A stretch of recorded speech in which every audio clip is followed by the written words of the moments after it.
Okay guys, let's take a look at today's lesson. We are going to look at finding limits algebraically, and it's pretty much in two parts. One is we're going to take a look at the limit laws, which are pretty important. They're quite flexible, and it's really important to know them. So you'll have the first type of questions. What the purpose of the questions is to find out if you know the limit laws. Okay, not really, I mean the answer is important, but really the work in using the limit laws is important. So let's go over what those are. If I have two functions, two things that I'm adding or subtracting, I am allowed to break those up into two separate limits. I can take each limit and then add or subtract the result. So that's one limit law. This one, if there's a constant in there like 5 or -2, something like that, we can take that and pull it outside the limit like they've done here. Now it has to be a constant, it can't be a variable, it can't be x. So we'd pull it outside, we would take the limit, and then we would multiply by the constant after we've done that. So that's a pretty good law. We're also able to, when things are multiplied or divided, we are able to split those apart into multiplication or division. Pretty handy. These last two involve exponents or radicals, whichever way you write it in. If it's an exponential notation, you are allowed to pull that exponent outside the entire limit, take the limit, and then apply the exponent.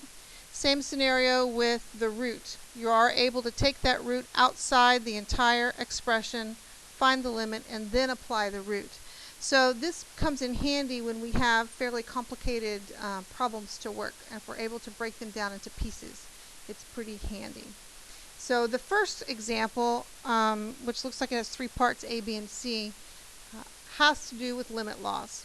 So let's take a look.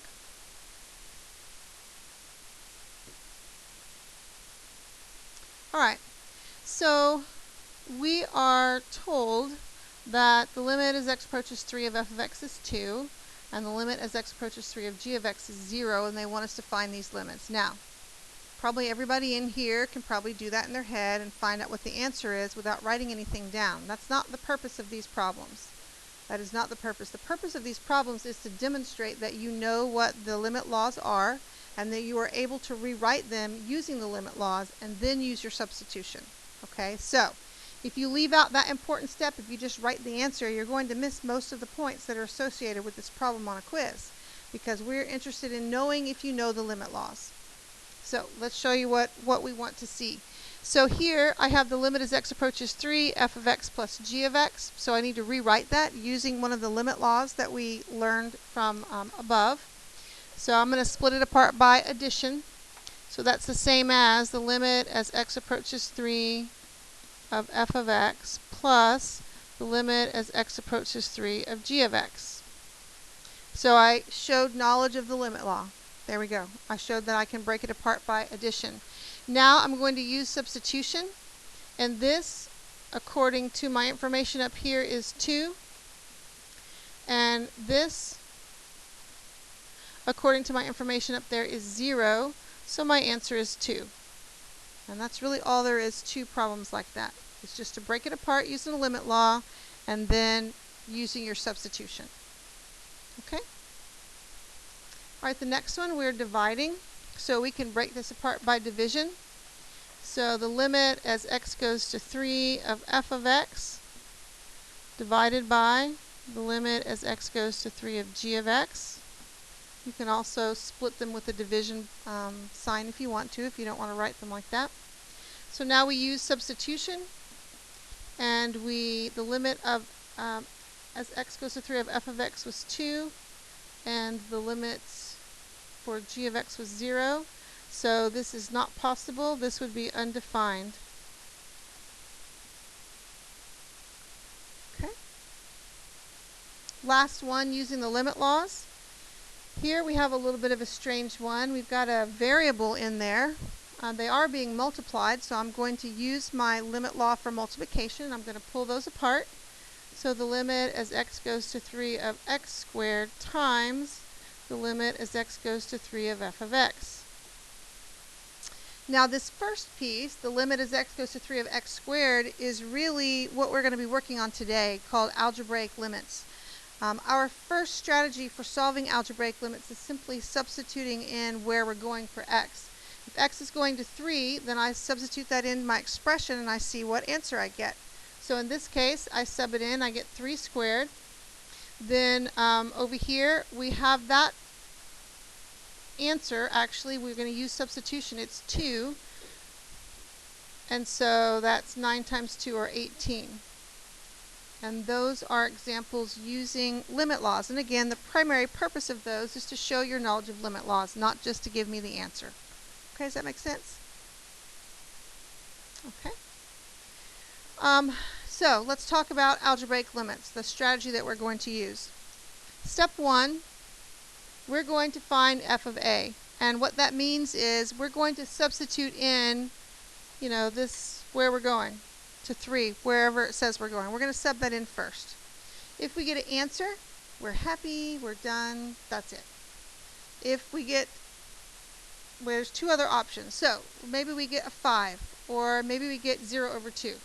Those are legitimate number answers. That's our answer to the limit, and we stop. There are 2 other things that you could get. 2 other things. If you get the indeterminate form of 0 over 0, that's called indeterminate form. It is one of several indeterminate forms that we study in calculus. If you get that, that has a special meaning. What that tells us is that there really is an answer, and we have to keep going. Okay? The answer is not 0. 0 over 0 is not 0. Okay? There is an answer, and we need to keep going.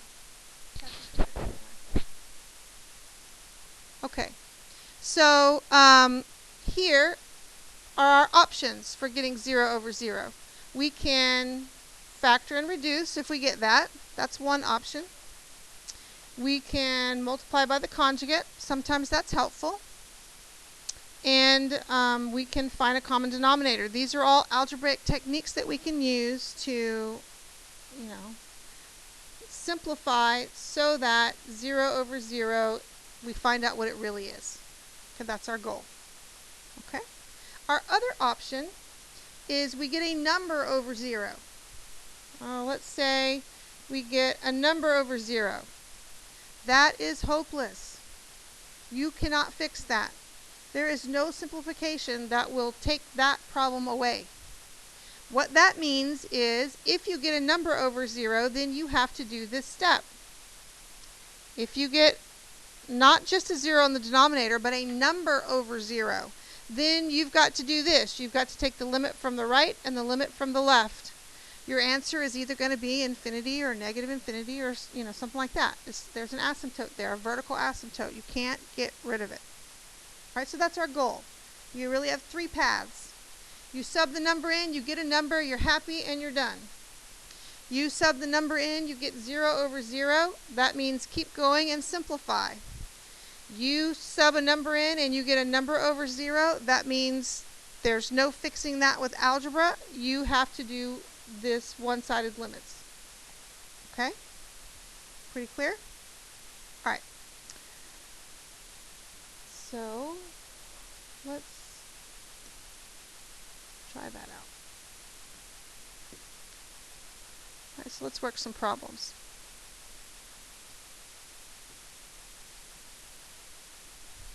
All right, and when we sub the number in, we can do it in our head or we can write it out. It's really up to you. I just normally put it over here. So if I put a negative 2 in, I get negative 2 cubed. Well, that's a negative 8, so I get 0 over 0. Okay, that tells us what to do. All right, there shouldn't be any surprises for you. You're going to get one of 3 options, and you need to know what to do when you get each of the 3. No surprise. That's an indeterminate form. That means that we need to do some algebra to it.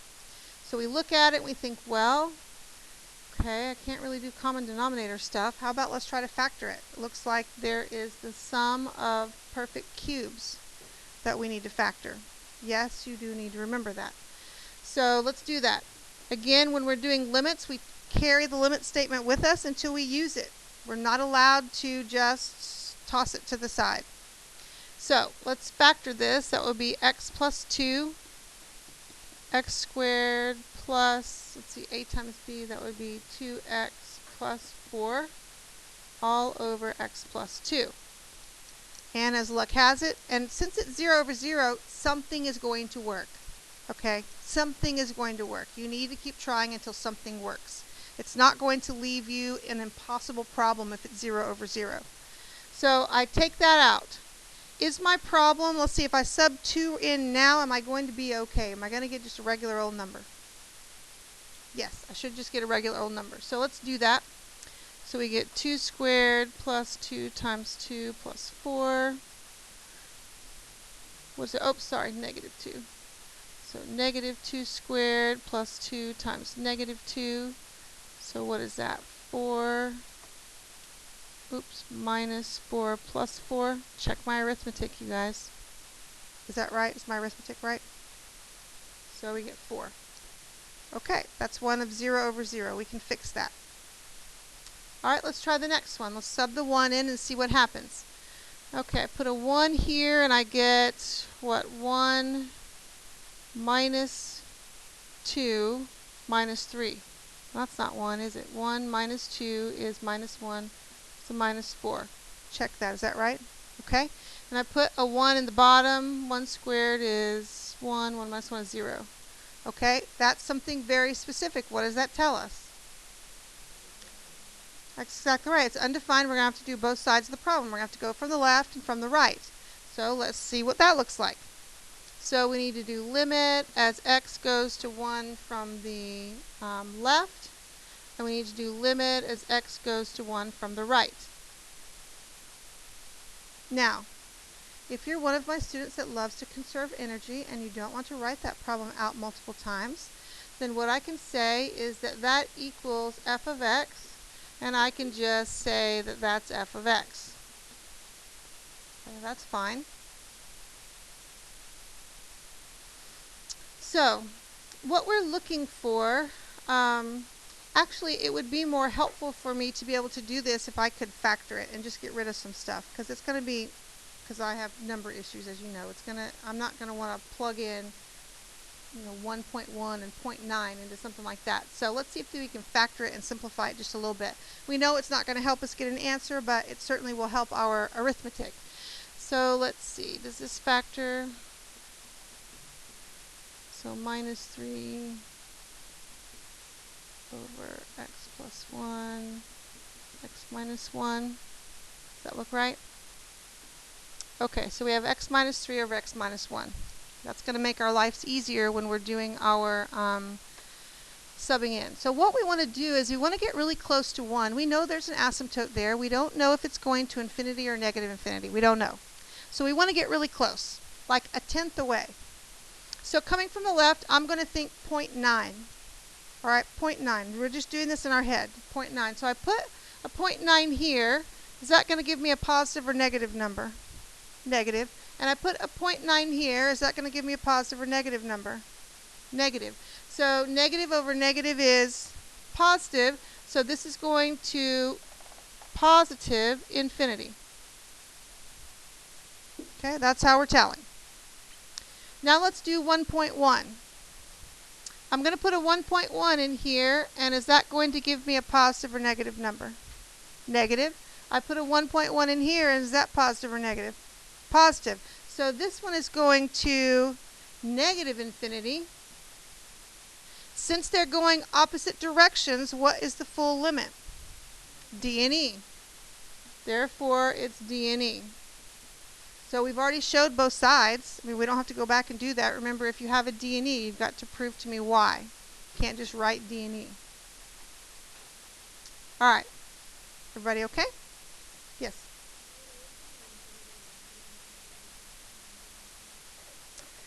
When you have this scenario with a number over 0, it's going to be infinity. There's a vertical asymptote there that is non-removable. Okay? On a rational like this. That's all we're going to be working with, is the rationals like this. That will give you that. Okay, so let's take a look at this next one. That one, I put a 2 in. I get negative 2 over 0. Okay, we know what that means. All right, we've got to do both sides. The two one-sided limits. So we're going to make this equal to f of x, and we're going to say limit as x goes to 2 from the left of f of x, and limit as x goes to 2 from the right of f of x. Equals, equals. Alright, so same technique. We're going to go a tenth away. So I'm at 2, and I want to go to 1.9.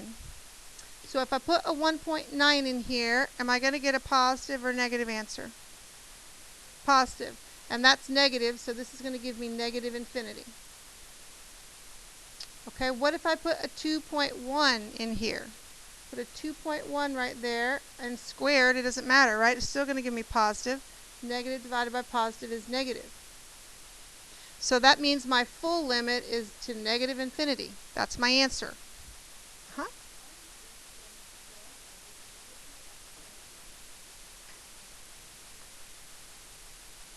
Where are you?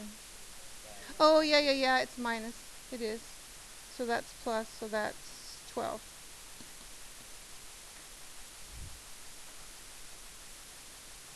Okay. How are we? We okay? Now let's go to the next ones.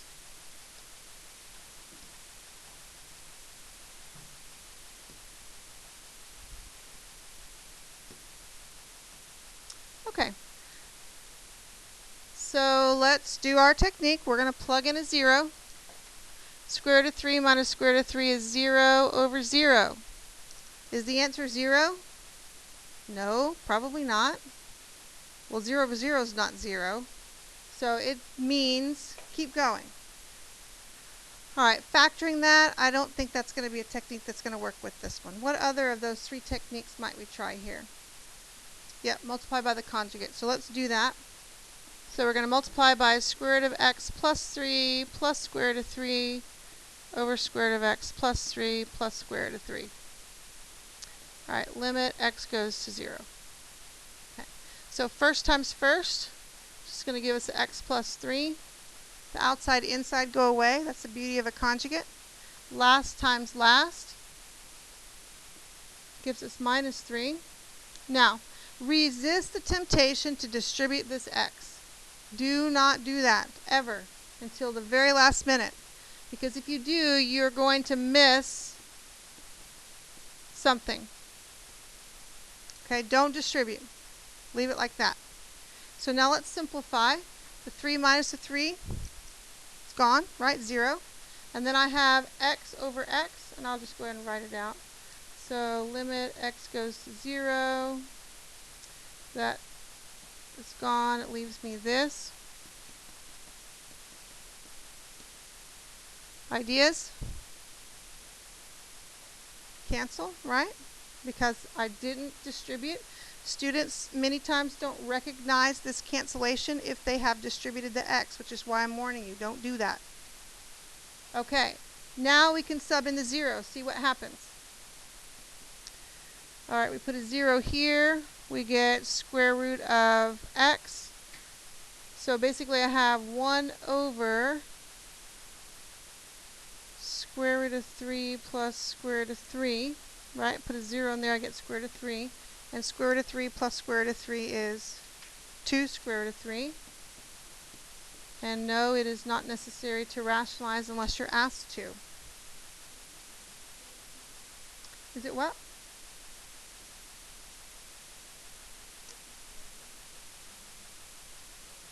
Yes, and I multiplied by the conjugate of a plus.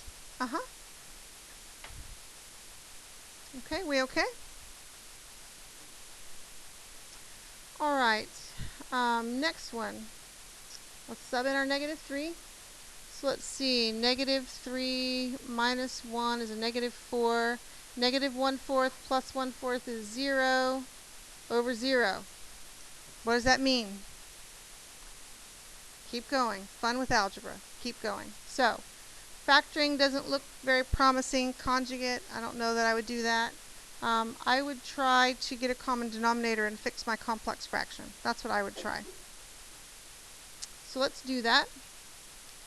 So limit x goes to negative 3. Alright, my common denominator would be 4 times x minus 1. So 4 over 4 times x minus 1 plus x minus 1 over 4 times x minus 1. Okay, let's double check. Are we okay? 4 times x minus 1. Yeah. So we keep going. We have the limit as x goes to negative 3. So I combine these on the top. 4 minus 1 is 3.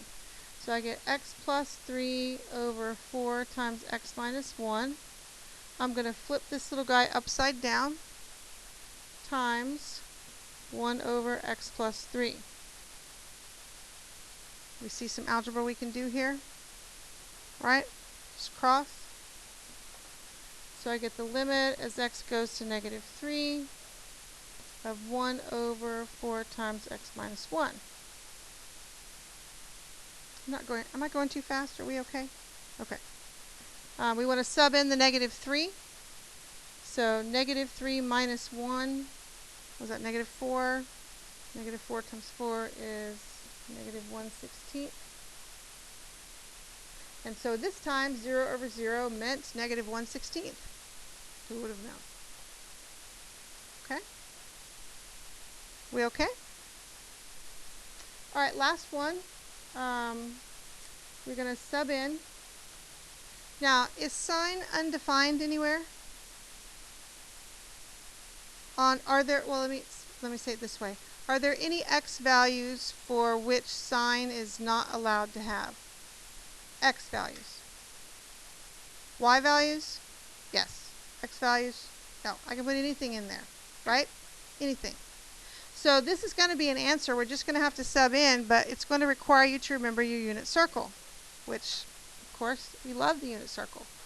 So I have to count by 6. So it would be 10, 6. So 1, 2, 3, 4, 5, 6, 7, 8, 9, 10. It's this one. So sign is negative down there, right? Negative, and it's going to be, it's the y, so it's bigger, so it's going to be negative root 3 over 2. Okay, so that is just a matter of knowing your unit circle. Are we okay?